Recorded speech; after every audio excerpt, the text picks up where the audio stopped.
Vamos a saludar con nuestro primer invitado. Le damos la cordial bienvenida al doctor Ernesto Pazmiño, ex ministro de Justicia. Con él vamos a hablar de la inseguridad y crisis carcelaria. ¿Cómo está, doctor? Gracias por acompañarnos a través de Ecuador en directo en este día viernes.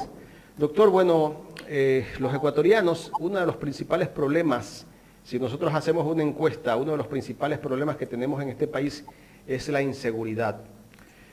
¿Qué está haciendo el gobierno? ¿Existe un plan o no existe un plan para erradicar, para combatir la inseguridad en este país? Bienvenido. Buenos días, muchas gracias por la invitación. Un saludo cordial a todos quienes nos miran, nos escuchan. Usted ha dicho correctamente, el sentimiento de los ecuatorianos más fuerte, la necesidad de los ecuatorianos prioritaria es tener seguridad. Por lo tanto, la inseguridad es el principal problema que existe actualmente en los ecuatorianos. ¿Cómo combatir esto? ¿Cómo lograr que la ciudadanía tenga seguridad? Ahí está el problema. Y yo vengo diciendo estos días, frente a este acrecentamiento de los niveles de inseguridad, que el problema trágico que estamos soportando es de que hay una ausencia del Estado. No tenemos presidente, no tenemos liderazgo. Y al no tener este liderazgo, al no tener un gobierno consciente y dispuesto a trabajar por las necesidades de los ecuatorianos, ni siquiera tenemos políticas públicas. Créanme, ecuatorianos, de que este gobierno no tiene una política criminal, no tiene una política pública a favor de la seguridad. Dicen que por ahí tienen una política pública, pero que no quieren hacerlo público. Es reservada. Eso es imposible, no tienen política pública. Y al no tener política pública, cada semana vemos que hay unos golpecitos de timón por ahí, a alguien se le ocurre una cosa y lanza, hay que darles a los ecuatorianos que se armen, hay que aprobar el libre porte de armas. Esta semana ya escuché de que le van a declarar a las organizaciones criminales como grupos terroristas. Y paso a paso vamos a un Estado fascista, y eso no es posible. El gobierno tiene que responder adecuadamente a su obligación de darle seguridad a los ecuatorianos. ¿Cuál es la respuesta que debe dar? Tener una política clara. ¿Qué vamos a hacer con el crimen en el Ecuador? ¿Qué vamos a hacer con los altos niveles de inseguridad? ¿Por dónde vamos a atacar el problema? Al no tener esta política de seguridad, este Estado irresponsable, las mafias se organizan. Al no tener esta política de seguridad en el Estado, sucede de que los que más organizados están, los que sí tienen una política de organización, son las mafias en el Ecuador. Y los ecuatorianos cada día más desesperados frente a la inseguridad. Yo sé que el Estado tiene la obligación ante el aumento de la delincuencia de salir, atacar esa inseguridad. Esa es la obligación del Estado. Y los ecuatorianos le exigimos al Estado eso. Pero al no tener esta política criminal y esta política de seguridad y la política carcelaria, lo que hacen es estas actitudes contrarias técnicamente que ya han fallado en otros países, como es exclusivamente la violencia. En el Ecuador, el gobierno cree que la única forma de combatir la inseguridad es más policías, más gente en la cárcel, más militares en las calles, más armas a los policías, más municiones a los policías y ahora sí, armarles a los ecuatorianos. Mientras más armas existan en manos de los ciudadanos, más se incrementa la violencia y más se incrementa la inseguridad. Es decir, la actuación del Estado está totalmente equivocada. La gestión del Estado de dar más armas a los ecuatorianos no es la correcta. Ya en otros países ha fracasado. Lo único que vamos a tener es más pistolas, más disparos, más muertes. Todo esto da como resultado más violencia. Por lo tanto, el responsable único de esto es el presidente de la República y el gobierno de Lasso, que no atina, que no sabe qué hacer frente al incremento de la delincuencia que ellos mismos lo están creando, a veces hasta a propósito, para generar este escenario de terror en la ciudadanía. Entonces el ciudadano, cuando está atemorizado y le ve al presidente salir con gorrita de militar a decir vamos a poner mano dura a los delincuentes, ármense y maten a la gente, el momento que comience a haber muertos, sacan como trofeo ante la ciudadanía y la ciudadanía va a decir, bravo, qué buen presidente que hemos tenido. Es decir, estas actitudes que está tomando el gobierno son eminentemente políticas, pero no técnicas. Cada vez va aumentando la violencia, es un ciclo espiral que no va a terminar nunca. Miren ustedes, en las ciudades, en las provincias donde está en estado de excepción, con emergencia, ahí serán más permanentemente estos crímenes que están atemorizando a la ciudadanía. Y el temor es la política planificada por el gobierno para ahora sí, justo estos días que están en un juicio político, etcétera, asomar como fuerte, como militar, con gorritas de policías, a decirle a los ecuatorianos, vamos a poner mano dura. Pero la mano dura de ellos no es contra los delincuentes, la mano dura de ellos está contra la ciudadanía. Eso es el grave problema. Yo avisoro días muy violentos posteriormente, y es que el presidente de la República no es destituido en el juicio político como parece que así va a ser, ya parece que han comprado muchos votos por ahí. Yo avisoro un escenario de violencia porque la ciudadanía no va a quedarse tranquila. El 92% de los ecuatorianos dicen cambien de presidente o que el presidente cambie de actitud, y ese presidente no va a cambiar, no va a cambiar, porque un banquero en la presidencia no va a combatir al narcotráfico adecuadamente porque no le conviene, no le conviene. Y por lo tanto es desesperante lo que estamos viviendo los ecuatorianos en el Ecuador. Y exigimos que el presidente tome decisiones, pero las decisiones correctas, no la violencia por sí, no solamente poner armas y disparos y muertes para solucionar la inseguridad. Ese no es el camino correcto, señor presidente. Doctor, usted dijo hace un momento que quienes están bien organizados sí son los delincuentes y las bandas. Se demostró en un operativo que se hizo en Yaguachi, en el barrio chino, donde se encontró hasta una sala de monitoreo con cámaras conectadas con Guayaquil y la carretera. O sea, eso demuestra que ellos sí están organizados, pero ¿quién les permitió organizarse? ¿De dónde entra tanto armamento a nuestro país? ¿Y qué está haciendo el Estado? ¿Qué está haciendo la policía? ¿Por qué el gobierno no le entrega los recursos a la policía? Vemos a los patrulleros que hay que andarlos empujando. La gente tiene que empujar para que arranque un patrullero. He visto motos que el compañero tiene que irle empujando con otra moto mismo para poder llegar a un operativo. O sea, así como podemos combatir la delincuencia si la policía no tiene los recursos, pero lo que sí es preocupante, que los mismos generales, los mismos miembros de la cúpula policial están callados. Ese es el otro problema grave. Hay un Estado ausente en la lucha contra la inseguridad. Hay un presidente ausente que no tiene políticas y los organismos encargados de la seguridad absolutamente en silencio. Yo recuerdo de que en el gobierno de Correa a la policía se le duplicó el sueldo. En el 2008 los policías ganaban $600. Nadie puede negarlo, y le subieron a $1,200 el sueldo. Se les equipó de UPS en todo el país, se construyeron ECU 911, había una política clara de seguridad, ¿no? Todo el país se construyó esos cuarteles para la policía en los barrios, los UPS, todo eso, y protestaron. Recuerde que hubo una sublevación que casi terminó con la presidencia de ese entonces.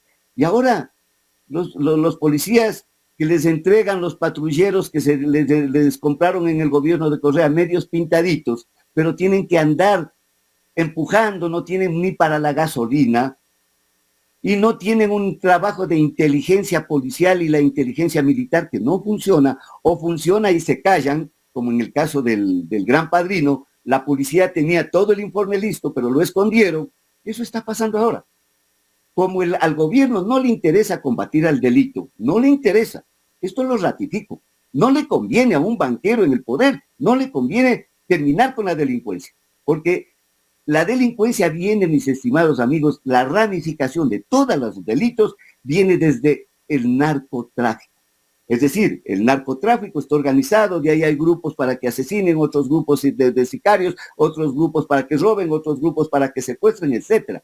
Todo viene de la organización de las mafias del narcotráfico. Y esas mafias están muy bien organizadas. Doctor, ¿De dónde sacan las armas? Doctor, perdón que lo interrumpa, buenos días. Usted es empático en decir a un banquero no le conviene. No le conviene como banquero, ¿por qué? Porque al fin de cuentas ese dinero entra, se va a capitalizar y va a llegar a los bancos y eso va a generar un movimiento bancario. ¿Por qué no le convendría realmente a un banquero? Precisamente por eso, a los banqueros solamente les interesa sus fortunas, a los banqueros únicamente les interesa sus negocios. El único plan de gobierno que tiene este gobierno, el único, tiene dos: negocios para su élite de oligarcas y segundo, pagar la deuda externa. No hace nada más el gobierno. Pero bueno, ahora el tema del narcotráfico, que es un dinero ilícito y tú buscas pues de una u otra forma blanquear ese capital. Y blanqueas ese capital y de todas maneras el ingreso va y llega obviamente a los bancos.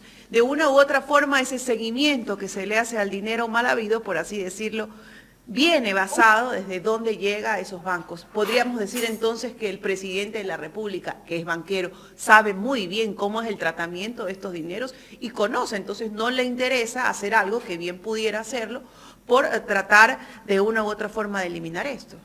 Sí, señor. Al banquero solo le interesan sus negocios.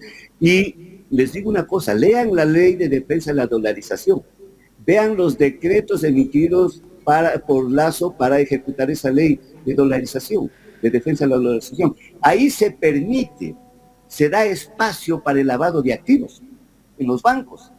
¿Ah? Entonces, cuando la ley es permisiva para el blanqueado de activos en el Ecuador, las grandes mafias de otros países como los de México vienen al Ecuador, encuentran este paraíso hermoso donde lavar sus dineros y por lo tanto acrecienta la inseguridad, se incrementa el crimen, pero ese dinero se deposita, el dinero de la ganancia del narcotráfico se deposita en el sistema financiero ecuatoriano. Y luego desde aquí, como es fácil, está autorizado para que los bancos hagan transferencias de cantidades enormes de dinero, transfieren a los bancos de Estados Unidos, a los bancos de Suiza y a los paraísos fiscales. Por lo tanto, este es un negocio redondo. Si quieren eliminar el crimen, el lavado de activos, simplemente reformen esa ley de defensa de la dolarización y los decretos emitidos por el presidente Lazo. Y con eso ya no hay paraíso en el Ecuador, se van las mafias, se van los grandes narcotraficantes y logramos que el país vaya ingresando nuevamente a ser un país de paz, de armonía y de tranquilidad. Por eso yo digo que la política del gobierno de guerra contra los narcotraficantes, de guerra contra la delincuencia no funciona. Vamos a seguir perdiendo esta guerra. Los delincuentes van a ganar. Me preguntaba usted, ¿y las armas que tienen los delincuentes? ¿Saben ustedes si se ha hecho desde hace algunos años para acá un inventario de los rastrillos de la policía y de los militares? ¿Saben ustedes? Si lo hacen algún rato, ahí van a encontrar una deficiencia de armas enormes y son esas las que están en manos de los delincuentes.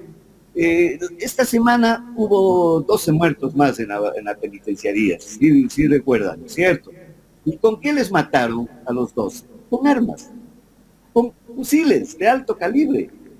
¿No saben ustedes que la policía está en estado de excepción y la policía está encargada de la seguridad interna de la penitenciaría? ¿Acaso no sabemos que los militares son los que controlan la parte externa de la penitenciaría? ¿Por dónde entran las armas? Por favor, armas enormes que no puede llevar nadie en el cinto, en la cintura.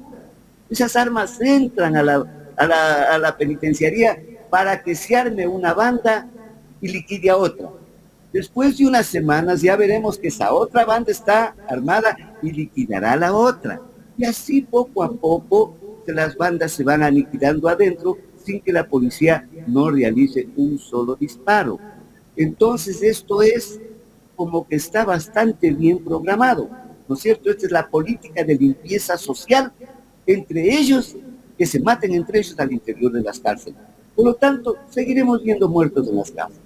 Porque han sabido ustedes, yo por lo menos no conozco, que desde la última masacre ha habido algún cambio en las cárceles. No, llenas de directores policías, sargentos, coroneles, generales, solo fuerza, solo violencia. ¿Han conocido ustedes que el gobierno ha establecido una política pública para evitar la violencia y las matanzas y las masacres en las cárceles? Yo no he conocido. No he conocido, piensa que estoy permanentemente investigando esto.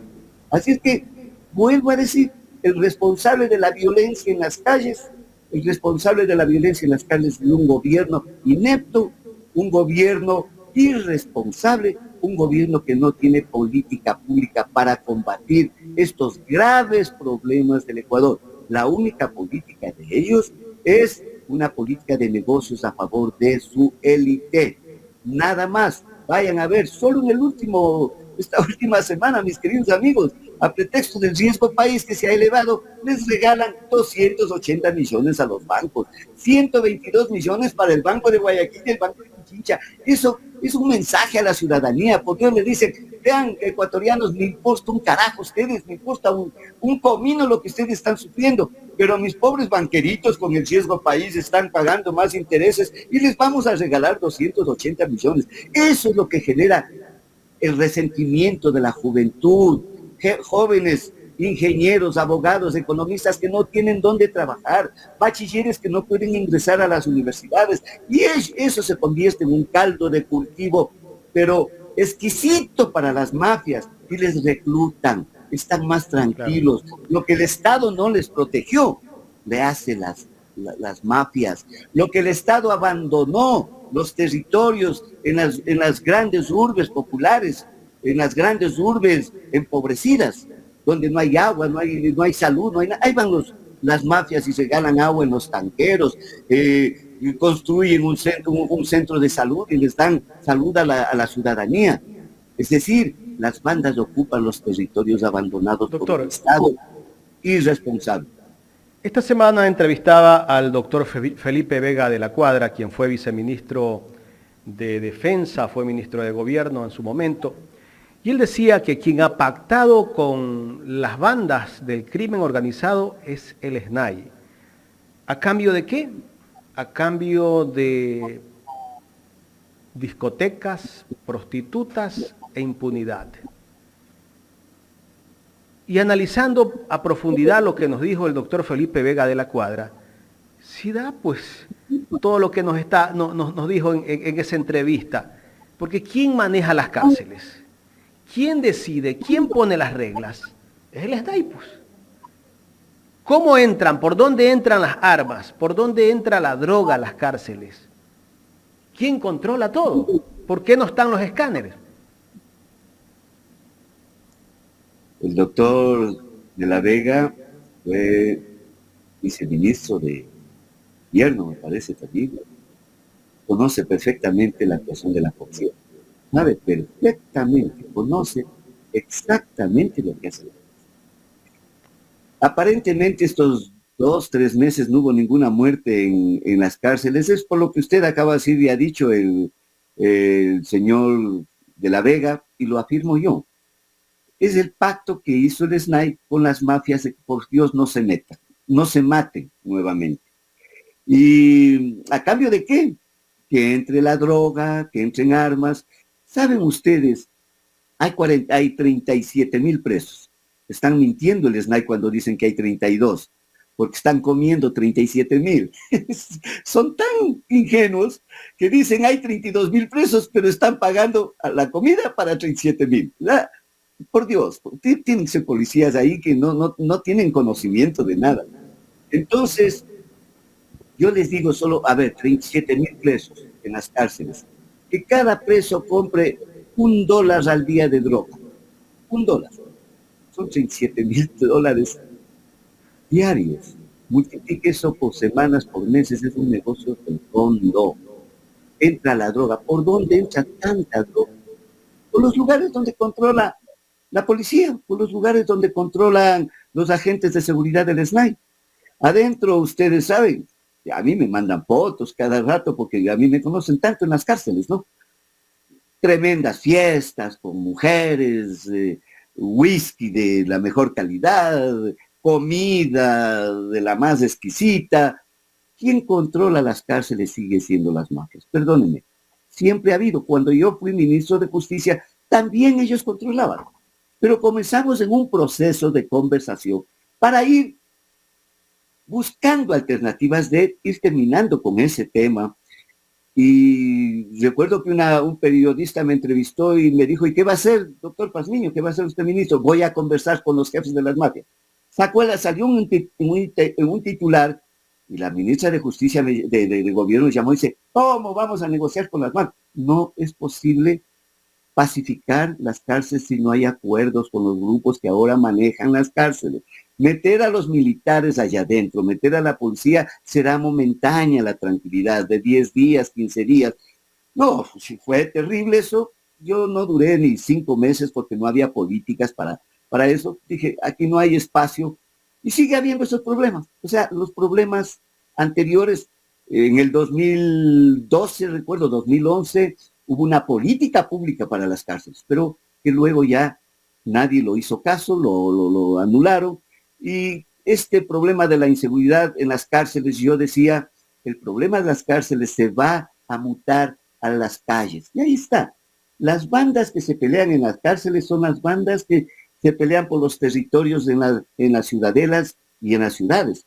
Es decir, si no cortamos el problema de la inseguridad al interior de las cárceles, no vamos a terminar y a luchar eficientemente con la inseguridad en las calles. Entonces, aquí depende de decisiones políticas, de tener estrategias claves, de tener política pública. O sea, ¿cómo es posible que un gobierno no tenga política pública para un tema tan delicado como es el problema de la seguridad? Supe que el señor Diego Ordóñez es el que renunció. Había ya establecido una política pública, pero que han considerado tenerla en reserva. Entonces, yo no entiendo una política pública reservada. No entiendo cómo están trabajando. Entonces, lo que veo es que sin duda esa política pública lo único que aconseja es más violencia, más armas, más muertos, y con eso piensan solucionar. Esa es la típica receta de la derecha. Recordemos lo que pasó en Colombia y en México. Doctor, ¿cómo se logra reformar y volver a tomar el control de las cárceles en el país? Puesto que vemos que los sistemas no funcionan. Para muestra, pues, cómo matan guías afuera de la penitenciaría, almorzando, el sinnúmero de situaciones, en muertes que hay dentro de la penitenciaría. ¿Cómo se logra reestructurarla? ¿Cómo se logra obtener nuevamente el control? Porque usted lo dijo, ¿no? Las armas no ingresan solas. No caminan. A ver, las cárceles son un espejo de la realidad externa.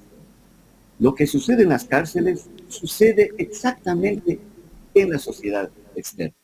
Por lo tanto, lo primero que hay que comenzar haciendo es estableciendo una política pública de una economía que abandone el proyecto neoliberal que está actualmente incorporándose, y establecer una política pública que dé atención prioritaria a la política social. Es decir, todo el dinero que tiene el Estado, y ahora lo tienen guardado en la Reserva Monetaria Internacional, casi 11.000 millones de dólares, ese dinero que está guardadito, gastarlo en más educación, escuelas en los barrios, escuelas en los guasmos, hospitales en estas grandes barriadas suburbanas de Guayaquil y del Ecuador, más acceso al trabajo, que la ciudadanía pueda trabajar. Es increíble que el 70% de los ecuatorianos no tienen un trabajo, o por lo menos un trabajo fijo. Por lo tanto, hay que comenzar cambiando la economía y la política económica. ponerle ojos, revirar a ver a la ciudadanía, no solo al grupo de oligarcas de la élite del gobierno, no solo a los banqueros. Esto va a permitir una sociedad más tranquila, donde la gente tenga acceso a la salud, al trabajo, etcétera. Luego de eso, hay que establecer una política pública clara para combatir el narcotráfico. Toda la violencia se genera del narcotráfico. La guerra contra las drogas, que solamente le interesa a la derecha y a los banqueros y a Estados Unidos, ya debe abandonarse en el Ecuador y debemos cambiar de estrategia. ¿Qué estrategia? La que está funcionando adecuadamente en otros países de América Latina y de Europa. La estrategia de regularización de los mercados de la droga. Hay que quitarles la base económica y la base financiera a las mafias. Con eso se va acabando el problema. Ya no hay tráfico al interior de los países, como no hay tráfico de drogas en Uruguay, como no hay tráfico de drogas en Holanda, en Portugal. Y con la regularización de las drogas en Uruguay y en Portugal, disminuyó casi el 60% del consumo. Se pueden imaginar, políticas ya probadas como eficientes, pero acá no se les aplica porque no quieren terminar con el narcotráfico. Así de sencillo. ¿Qué más hacer con eso? Una vez que tengamos ya una sociedad más justa y las cárceles también se vayan adecuando a eso, lo importante es trabajar con los organismos de la sociedad civil que trabajan en temas carcelarios, con las ONGs carcelarias, con los organismos de derechos humanos, con las universidades del país. El principal trabajo que debe hacerse en las cárceles es educar a los internos, a los que están presos, más aún a los que tienen sentencias a largo plazo, a 12, 14 años. Universidades públicas tienen que estar al interior de las cárceles. Las únicas universidades que ahora están al interior de las cárceles son las privadas, pero cuesta mucho. Solo los que tienen mucho dinero acceden a la educación superior. Hay una política desde el Estado con las universidades para generar educación dentro de las cárceles. Mire cómo cambiamos. Trabajo al interior de las cárceles.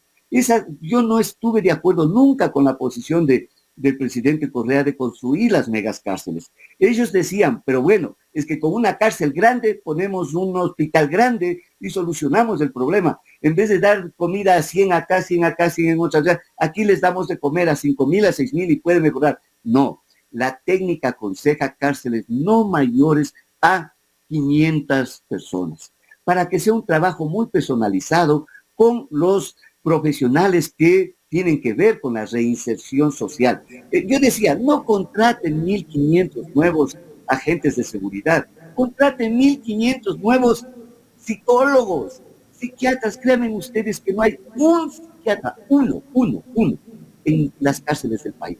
Cuando yo estaba de ministro de Justicia, contraté un equipo de psicólogos. Y cuando yo salí, lo primero que sacaron fue a los psicólogos. ¿Cómo usted trabaja con personas en aislamiento, que por el solo hecho de estar aisladas tienen una transmutación terrible psicológicamente, más aún aquellas que están sentenciadas a largo plazo? ¿Cómo usted trabaja en la recuperación de esas personas si no es un trabajo psicológico, un trabajo psiquiátrico, un trabajo adecuado con ellos? Contrataron 1,500 días de seguridad. Y sacaron a todos los psicólogos. Entonces la política es la equivocada. Y trabajar principalmente, queridos amigos, para cortar, porque una política de carcelaria es muy grande, pero para cortar, trabajar con las personas que van a salir de libertad. ¿Qué pasa ahora? Pone un pie afuera de la cárcel el preso y no sabe a dónde ir, no tiene familia, no sabe qué hacer, enseguida va a delinquir y regresa.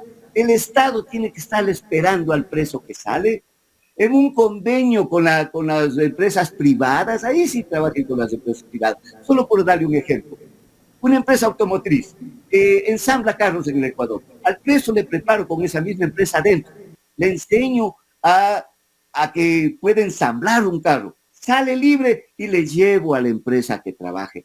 Eso es trabajar por la sociedad, eso es salvar vidas. Y afuera trabajo, ese era mi proyecto, afuera trabajo con la familia, para que les reciban adecuadamente al preso. A la hija le capacitamos en contabilidad, a la esposa le capacitamos en estrategias de venta, cosas que ya sale el preso, encuentran y pueden armar una pequeña microempresita y de esta manera ir saliendo. Pero el preso ahora sale y está abandonado. abandonado y tiene que volver a delinquir. Ya adentro se hizo amigo de todos los mafiosos, de todos los jefes. Ya enseguida en el exterior van a buscar a esas mafias, porque el Estado no le ayuda. El Estado está ausente, no está presente con esta gente que cometió un delito a veces hasta por necesidad. Por lo tanto, las estrategias son sencillas, pero usted está viendo que las estrategias son totalmente contrarias a las que está implementando este gobierno. ¿Cree que ya en las cárceles hay una propuesta de seguridad? Porque ha puesto 250 policías en la penitenciaría y 200 militares afuera. Por favor. Eso es un poco hasta ignorancia, no conocen. Y es con esa política que dice entonces, como quiero solo fuerza, el director de la penitenciaría es coronel, en estado activo. El director del SNAI es un general en estado pasivo o activo. Entonces llenan las cárceles de coroneles y generales que únicamente van con la política de la brutalidad, del miedo, de que te voy a castigar. Por lo tanto, la cárcel como mecanismo de disminuir el delito ha fracasado. Esta cárcel como la tenemos. ¿Por qué insistimos en eso? ¿Por qué no hacemos el ejemplo de cambiar? Y eso implica también cambiar las leyes, cambiar la mentalidad en los asambleístas, porque hay inseguridad. ¿Qué se les ocurre? Puta, hay que crear el nuevo delito de vacunas. Hay un problema con la muerte de las mujeres. Uy, hay que crear el delito de femicidio. Todo creen solucionar, creando un tipo penal diferente. No, por Dios, creamos el femicidio. ¿Qué pasó? Se triplicó los femicidios en Ecuador.